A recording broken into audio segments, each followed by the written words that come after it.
मानव कंकाल भेटिएको भोलिपल्टबाटै बस निकाल्ने काम रोकिएको छ। गत वर्ष सिमलतालमा लेदो सहितको पहिरोले बगाएको बस उत्खनन कार्य तत्कालको लागि स्थगित भएको छ। बालुवामा पुरिएको बसको 40% भाग निकालेपछि आजबाट काम रोकिएको हो। 1.5 वर्ष अघि चितवनको भरतपुर 29 सिमलतालमा आएको लेदो सहितको पहिरोले बगाएको बस करिब 300 मिटर पर तनहुको आबुखैरेनी गाउँपालिका 5 दोन्द्राङबेसी स्थित त्रिशुली नदी किनारमा भेटिएको थियो। बस भेटिएर उत्खनन शुरू भएको 16औं दिनमा हिजो मानव कंकाल पनि भेटिएको थियो। त्यसको भोलिपल्ट अर्थात आजैबाट बस उत्खननको कार्य रोकिएको हो। खनेर निकाल्न सम्भव बसको भाग निकालेर आजबाट काम रोकेको जिल्ला प्रशासन कार्यालय तनहुका प्रमुख जिल्ला अधिकारी शिवलाल तिवारीले जानकारी दिएका छन्। निकाल्न सक्ने जति भाग निकालिएको र अब थप सम्भव नभएको उनको भनाइ छ। बसको ड्राइभर बस्नेतर्फ अगाडिको भाग हिजो निकालिएको थियो। उक्त भाग निकालेर बीमालाई जिम्मा समेत लगाइएको छ। घटनास्थलमा रहेका इलाका प्रहरी कार्यालय आबु खैरेनीका प्रहरी निरीक्षक प्रदीप सुवेदीले चेनपुली र ग्यास कटरले सम्भव भएसम्मको काम गरिएको बताएका छन्।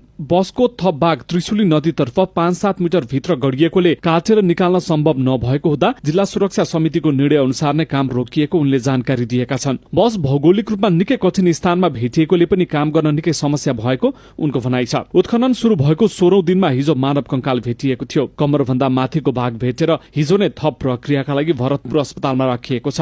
गत पुस 27 गते स्थानीय माझी रोशन भुजेलले माछा मार्ने क्रममा उक्त बस भेटाएर प्रहरीलाई खबर गरेका थिए। सोही दिनदेखि बस निकाल्ने काम शुरू भएको हो। तनहुको मिलन चेनपुली कम्पनीले चेनपुलीको सहायतामा उत्खनन काम शुरू गरेको थियो। हिजो ग्यास कटरले बसको 40% भाग काटेर निकालिएको हो। गत वर्ष 2081 असार 18 गते चितवनको भरतपुर महानगरपालिका 29 सिमलतालमा आएको लेदो सहितको पहिरोले बगाउँदा गणपति डिलक्स र एन्जल डिलक्सको बस त्रिशुली नदीमा खसेको थियो। त्यसमध्ये काठमाडौँबाट रौतहटतर्फ जाँदै गरेको गणपति डिलक्सको बस भेटिएको हो। तत्कालीन समयमा बस त्रिशुलीमा खस्दा ठूलो संख्यामा यात्रु बेपत्ता भएका थिए।